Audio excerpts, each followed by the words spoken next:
guys, and welcome to another video. And today we're going to be doing a speed test with the brand new Samsung Galaxy S22 Ultra and the iPhone 13 Pro Max. So on the left we've got the iPhone, which is a A15 Bionic chip, and on the right we've got the Galaxy S22 Ultra, which has the Exynos 2200 chip in the UK. And right now we're going to do a speed test side by side. So without further ado, let's go.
Here are the two results. Quite a big difference. The iPhone done it in 1 minute 30 seconds, whereas the Samsung Galaxy S22 did it in 2 minutes. Not sure what to make of that, to be fair.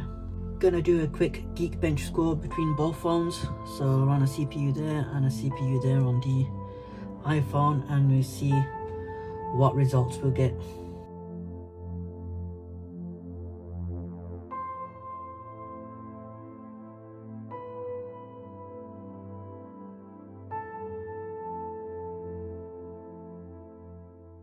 So the iPhone has finished in under 2 minutes, and it comes up with a score of 1733 and a multi-score of 4732.